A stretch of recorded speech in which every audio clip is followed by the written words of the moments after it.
Have you ever heard the silence of snowfall on bone? The hush that follows after breath, when even the stars seem to hold themselves still. There is a place like that, far beyond the waking lands, where the wind hums like an old lullaby, and the stones beneath your feet remember your name before you were born. It is said that in the time before language, when all things were still close to their beginning, the first wolf walked the steppe alone.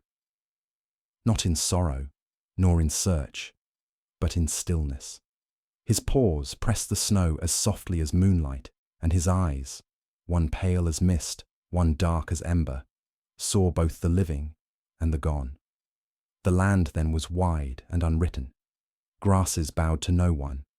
Rivers wandered without name. There were no tribes, no fires, no songs save the long howl that curled through the wind like smoke through sky. And yet, something stirred. The wind began to carry new scent, ashes, sweat, fear, warmth. A creature not of claw or fang, but of thought, a two-legged fire-breathing thing with eyes like flame and hearts that hungered for more than meat. The wolf watched, for many nights, for many moons. And one evening, as twilight yawned low across the hills, he found her. A child, alone, barefoot, shivering, silent. The snow around her held no footprints but her own. What god or misfortune had led her to this forgetting place? No one knows. But the wolf saw her, and the breath of the sky shifted. He approached, not with hunger, not with pity, but with ancient curiosity. For though she was small, her gaze did not tremble. She met his eyes and did not flinch. Have you ever seen such a gaze? One that is neither predator nor prey, only presence. It is said that in that moment something passed between them. Not in words, not in sound, only in breath. The child lifted her hand, blue with cold. The wolf lowered his head, and so it was. The first pact. That night, beneath a sky stitched with frozen stars, the wolf lay beside her. He curled his body around hers like a circle of wind. She placed her hand upon his flank. He did not move. They slept. In the morning, the wolf was gone, and the girl, warm and waking, followed the memory of his scent. Days passed, then seasons, then years. The girl became woman, the woman became leader, and the pack followed her. For though she was not born of wolf, the wolves called her sister. She taught the people how to read the snow the way wolves read silence. She showed them how to listen with their skin, to smell the future in the wind, to hunt not in hunger, but in rhythm. And the wolves, in turn, learned names, not in speech, but in scent. Each human had a shape to their spirit. The wolves remembered them all. Together, they formed the first tribe of the pact. But peace is a brittle kind of fire. It warms, yes, but it flickers. Years later, another tribe came. They wore stone on their fists and hunted for conquest, not for balance. They saw the wolves not as kin, but as beasts. And in their fear they struck. One night when the sky wore no moon and the wind was sharp as flint, the strangers entered the camp of the packed tribe. They brought flame and steel. They killed a wolf, not just any wolf, the brother of the first one. And when the body was found, eyes open, blood dark in the snow, the silence was deeper than grief. It was vow. The leader, now old and grey-eyed, knelt beside her fallen kin. She did not cry. She placed her forehead to his and whispered words the wolves had taught her. Then she stood, and she sang. Not a song of revenge, not a song of sorrow, a song of remembrance. The wolves joined her, howling in spirals around the camp. And from the depths of the forest came others, grey, white, black as night, silent. The earth trembled. Have you ever felt the ground sigh beneath your feet, as if something ancient had awoken? The strangers fled. Some were lost. Some lived to tell. And ever since they say, do not touch what walks with wolves. The years turned. The pact deepened. It was no longer a bond of one leader, one pack. It became sacred, passed in stories, in blood. When a child was born in the tribe of the pact, a wolf pup would be chosen from the wild. The two would grow together, play, hunt, dream. They would learn each other's scent before they learned words. Some say this was magic, some say it was memory, for deep inside the hearts of both humans and wolves is a shared ancestor. One who remembers the first breath, the first fire, the first snow. And though time has tried to erase this, the wind remembers. So if you ever walk alone on the steppe, if you feel the cold press against your skin, and hear a low howl somewhere between sound and silence, you may be close to where the pact began. Close your eyes. Breathe. Let the snow speak to your bones, and if you see eyes, one pale, one dark, do not run. Bow your head. You are not prey. You are part of the old story, and the story does not end here. Have you ever seen the sky before it is named?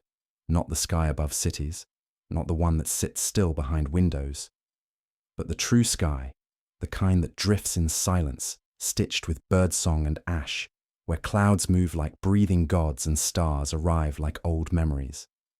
The sky that once whispered to the bones of the earth and offered no answers, only echoes. It is said that long ago, before the horse was tamed, before stories were spoken aloud, a strange light cracked open the heavens. It did not thunder. It did not burn. It flowed, slowly, like smoke unraveling in reverse, rising from earth to sky.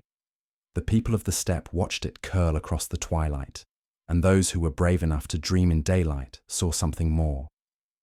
A river. A river made not of water, but of memory and wind. It shimmered just above the mountains, a thread of silver stretching into the unreachable beyond. And from among the scattered tribes, a few were chosen, not by crown or kin, but by silence. One such child was Chaga'an. He was born in the hush between thunder and rain, eyes too bright, too distant, as if they were already reflecting stars. He did not cry when he was born. He exhaled once, soft as featherfall, and the fire in the hearth bent sideways, as if bowing to something unseen. The elders noticed. His mother named him Saga'an, which means white, for he came to her in a dream of snow and light. But others whispered that he was not quite of this world. Too quiet, too knowing, too still.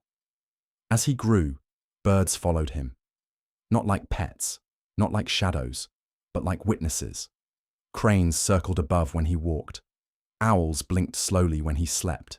And at the age of 7, Tsagan climbed the spine of the sky, a great ridge of stone and wind feared even by hunters, and returned 3 days later with a single white feather burning at its tip. Not burning with flame, but with something deeper. The feather pulsed, as if remembering flight, and when Tsagan held it aloft, the sky grew still. It was then the shamans knew. He had seen the river of smoke. But what is the river, truly? Some say it is the breath of the earth returning home.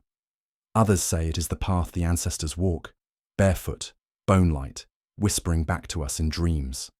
The Sky Shamans believe it is a living spirit, a current of memory that flows above the world, carrying stories not yet told and songs not yet sung.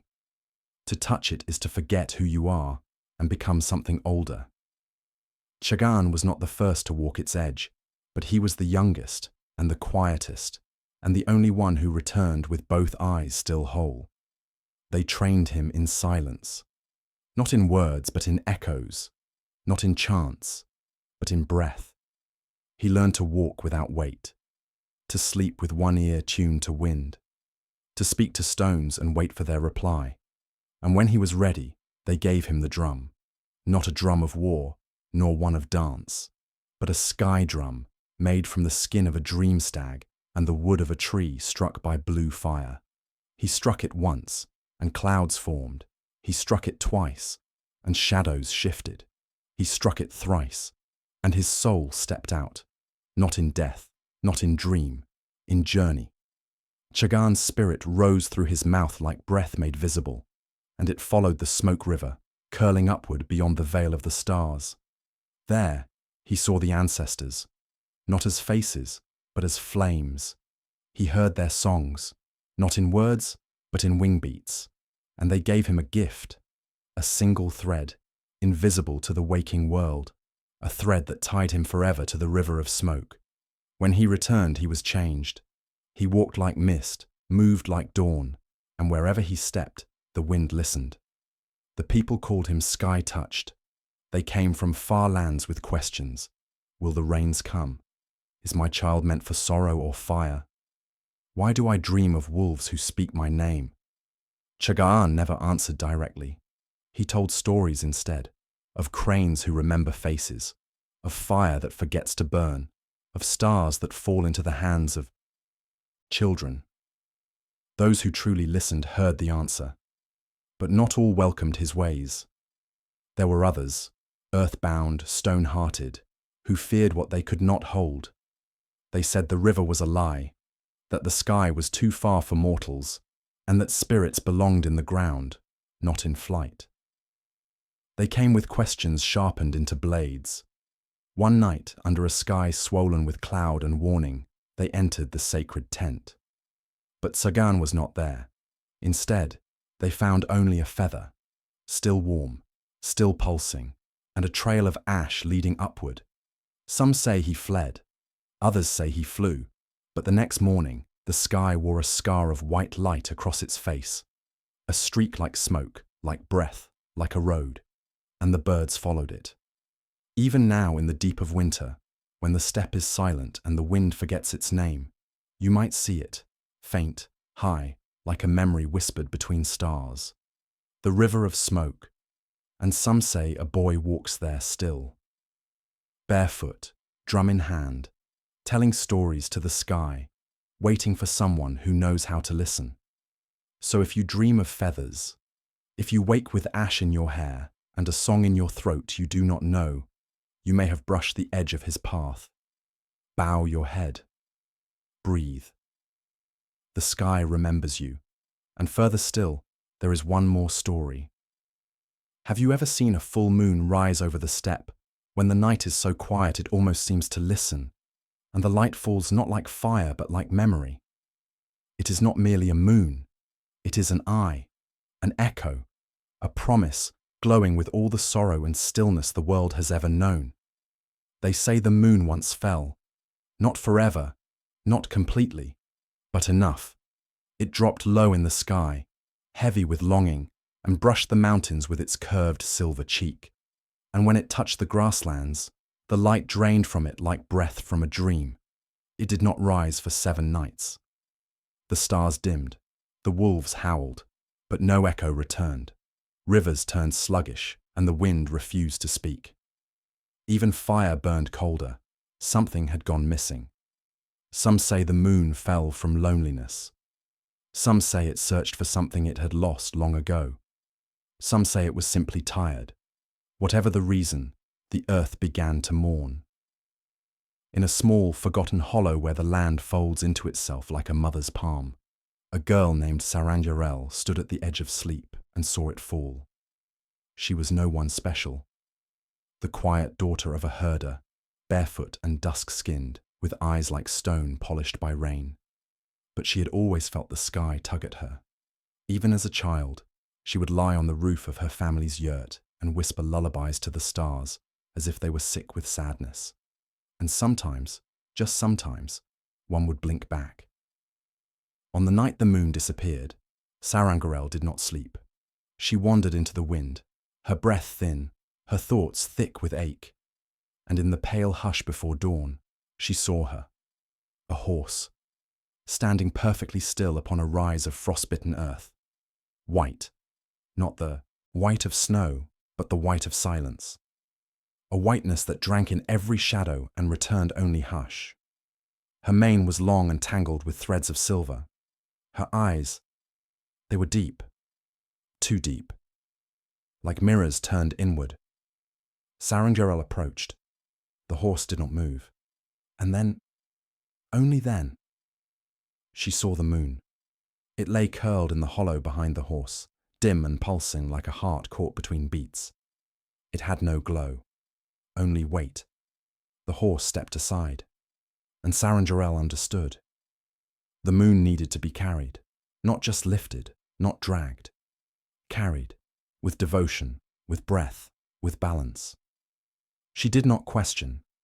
She climbed onto the horse's back. No reins, no saddle, no word. And the moment her body pressed to the mare's spine, a shiver passed through the grasslands. The horse began to walk, not fast, not slow, not north, not south.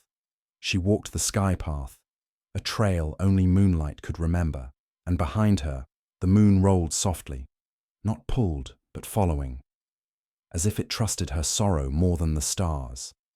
Have you ever moved without knowing your destination, only trusting the silence in your bones? That is how Saranjarel rode. She did not eat, she did not sleep. The horse did not tire. They passed through forests where no branches moved, crossed rivers that forgot to flow, and stepped across places where the land itself seemed to be waiting for something it had forgotten. And all the while the moon followed. Each day it grew lighter, each night it grew brighter. And as it healed, so did the world. Birdsong returned, the wind stirred. The wolves sang not in mourning, but in mystery. On the seventh night, they reached a mountain that had no name. It was tall and sharp, not like a blade, but like a memory sharpened by sorrow. The horse stopped. Saranjarel dismounted. The moon hovered behind her now, full and nearly whole. She turned to it, stepped forward, and with no words, she lifted her arms, not to offer, not to command, to invite. And the moon began to rise, slowly, like a breath being remembered. It lifted into the sky, shedding sorrow like dew, and as it rose, it turned once, just once, toward her. Some say it bowed, some say it wept, some say it smiled, but all agree on this. In that moment, Saranjarel was bathed in silver so pure, so soft, that her shadow disappeared. When the moon took its place in the heavens once more, the horse was gone. Only a single white hair remained, caught on the wind. Saranjarel walked down the mountain in silence. No one saw her return, but from that night on, the moon bore a mark, a faint arc of shadow near its edge, like the curve of a hoofprint. And every time it rises, horses grow restless, children dream of silver paths, and girls with sorrowful eyes find themselves called to walk alone at dusk. So if you ever see a pale horse standing still beneath a breathless sky, do not fear. Bow your head, close your eyes. You may be near the place where the moon remembered how to rise. And the story does not end there. Have you ever felt the sun press too close? Not in warmth, but in weight? When even the wind feels scorched and shadows have no place to hide. There are days in the steppe when the sky forgets mercy, when light does not bless but devours. And it was on such a day that the arrows first sang. Long ago, when the world was newer and the sun had many faces, the sky burned not with one light, but with three. 3 suns that circled above like great firebirds, each blazing in turn, dancing, devouring, glowing without rest. The grasses turned to ash, the rivers thinned to whispers, and beasts collapsed mid-step, their eyes dry, their tongues cracked like old wood. The people prayed. They sang to the wind, buried milk in the sand, cut locks of their hair and offered them to the sky. But the suns did not answer. They only burned.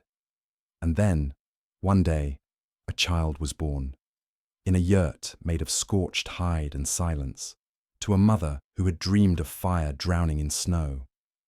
His name was Salka. He was quiet, always. Even as a babe, he never cried. Instead, he breathed in long, slow draws, as though memorizing the wind, and he carried in his eyes a strangeness, not madness, not magic, but a calm that made the elders uneasy. He grew fast, his limbs long and lean as bowed reed, his voice deep and low as thunder rolling beneath earth. He learned no songs, spoke no riddles, but he watched the hawks. And one dusk, when the suns dipped low and the grasses smoked in grief, he fashioned his first bow.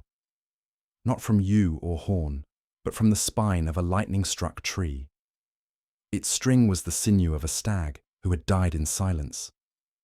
Its arrows were fletched with feathers plucked from sleeping crows. He did not test it. He did not aim at birds or bark. He waited. Until the day the suns rose together, 3 blazing mouths in the sky, swallowing shadow, mocking shade. That morning, the people hid. Their yurts were sealed tight, their animals trembling, their fires weak. But Salka walked. He climbed the mountain called Kargani Sur, the spine of the ancients, a place where breath grows thin and even wolves do not howl. At its peak stood a single stone, tall and black, carved not by hands, but by wind and time. Salka stood beside it. He faced the suns, and he breathed once. He drew the bow, not with haste, not with hate, but with stillness. The arrow hummed, and when it flew, it did not scream through the air.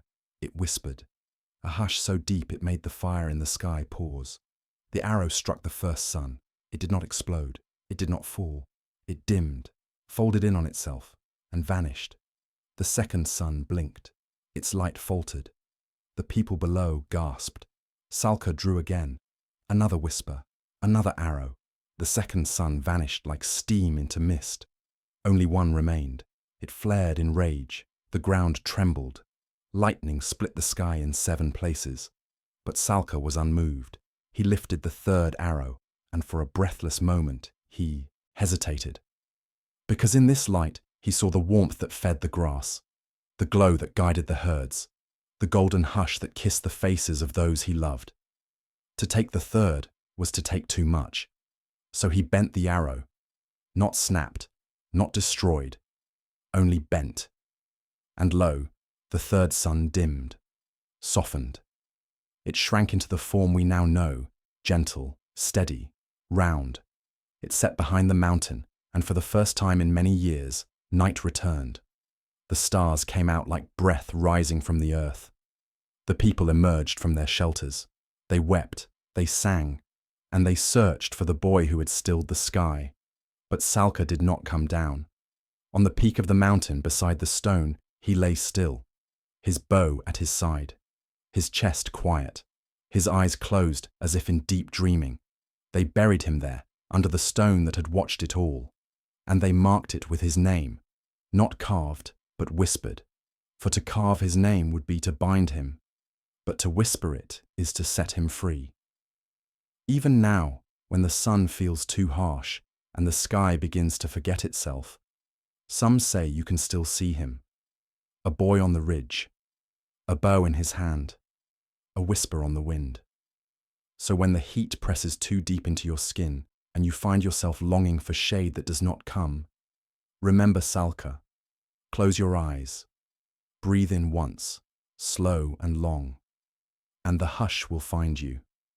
But the story does not end there. Have you ever sat beside a fire that seemed to breathe, not just warmth, but memory? A fire that holds stories like embers hold light, glowing, flickering, waiting to be told, again and again. There is a quiet power in the hearth of a yurt. It is said the fire is alive, that it listens to the breath of the house and carries the voices of those who have gone before. In a time when the steppe was still young and the stars spoke in riddles, there lived twins, Bartar and Kulan, born of the same mother's breath, but bound by different destinies. Bartar was strong like stone, silent like shadow. His hands held the weight of the world, and his eyes saw through smoke and sorrow. He was the hunter, the protector. He carried the bow and the spear. He knew the language of wind and wolf. Kulan was light like fire, soft as whisper, sharp as winter. Her laughter was a song that wove through the tents, and her touch could calm the fiercest storms. She spoke to the spirits of the grass and danced with shadows in the moonlight. Together they were balance. Together they were home. The fire in their yurt burned brighter than most.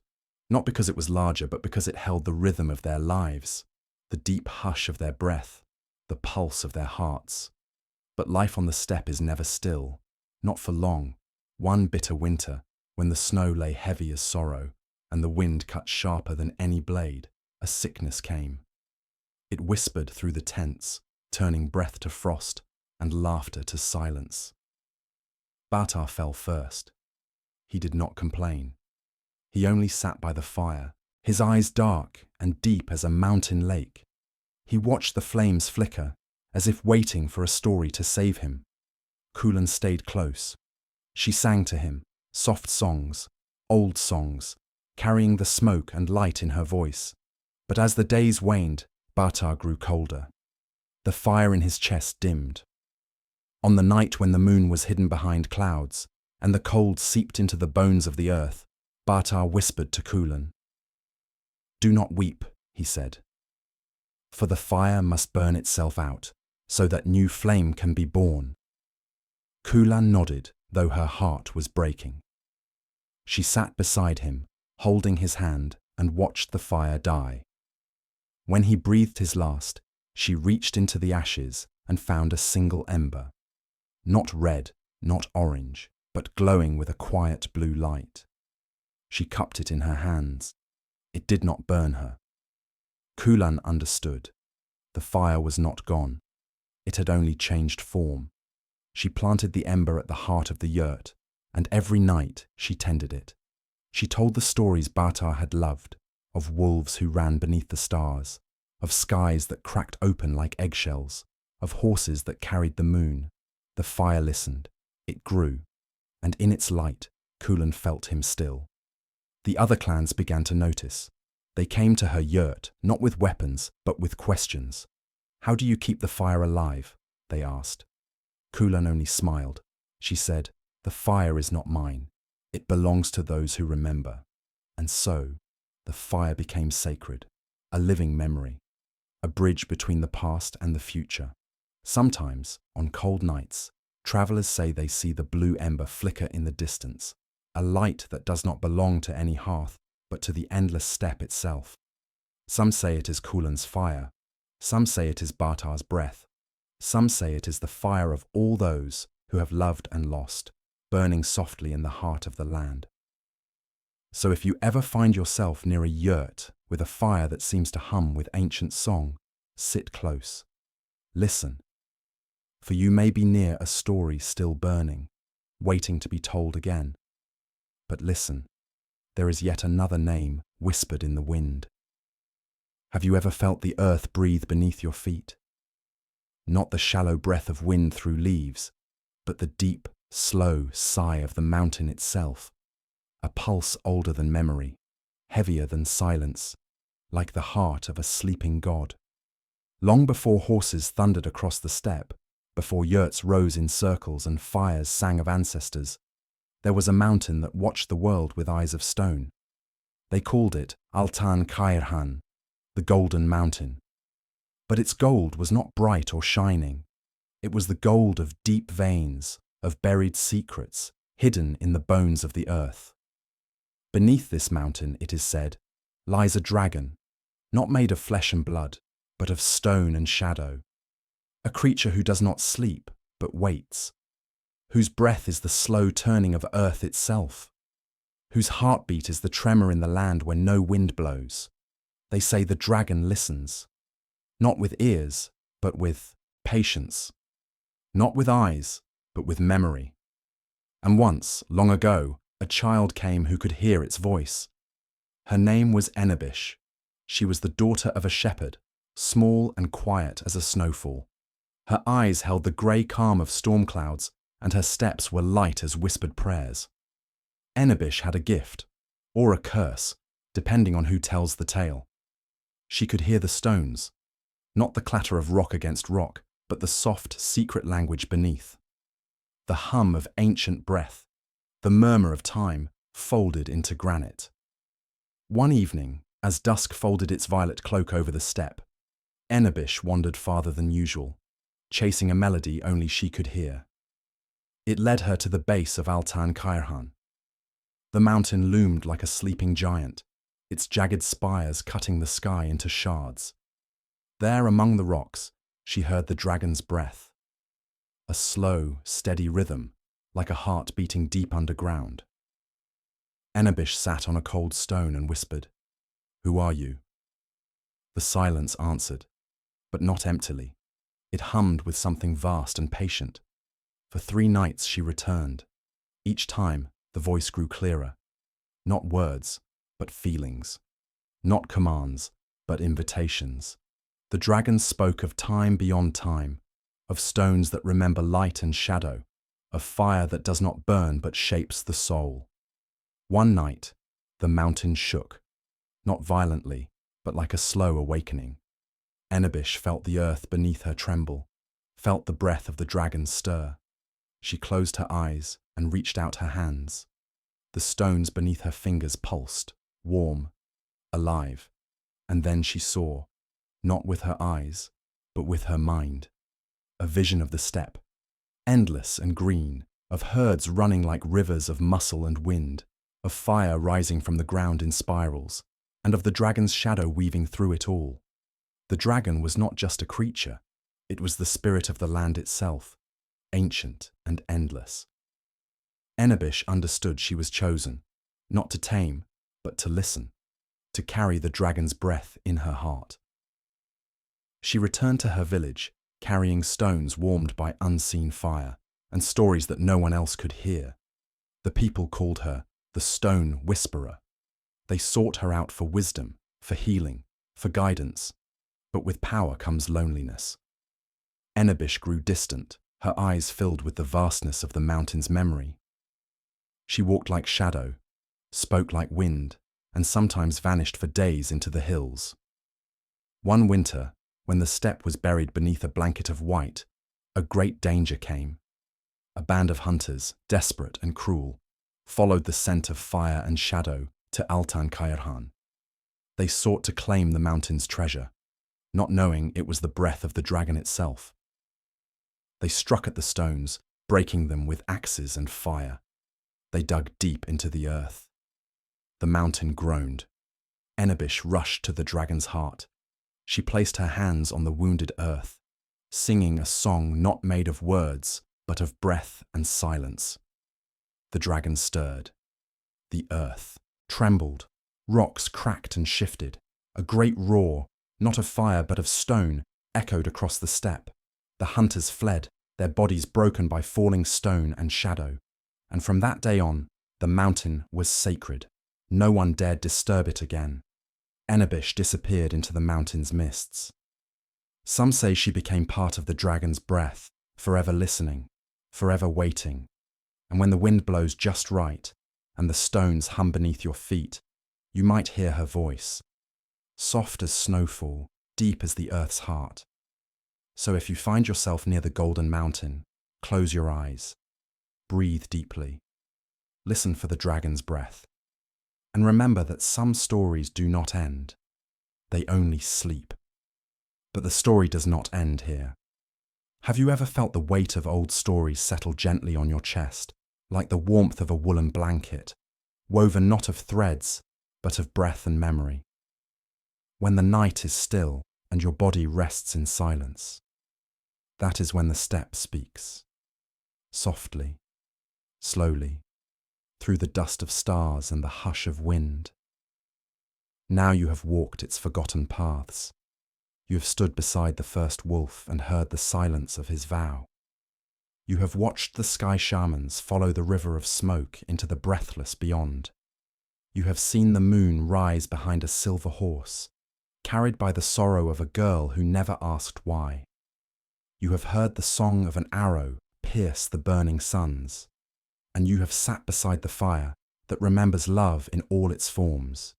You have touched the breath of the dragon that sleeps beneath the stones, and still, the land is not finished speaking, because stories, like wind, do not end. They curl back into themselves, fold into the next fire, waiting for the right ears, the right silence, the right night. So now, lay your head down. Let the mist of memory drift across your skin. Let the wolves guard your breath. Let the spirits of sky and stone sing their slow lullabies. You are not alone. You never were. The steppe remembers. And as you sleep, perhaps you will walk again beneath those silver clouds, feel the grass whisper beneath your feet, and hear the hooves of eternal riders thundering just beyond the veil of dream. They ride still. They always will. For you are part of the pact now. You carry its hush in your heart, its howl in your blood, its flame in your silence. And when the time comes, you will tell these stories again, to the wind, to the stars, to someone you love in the hush between dusk and dawn. And when you do, the steppe will listen. It always does.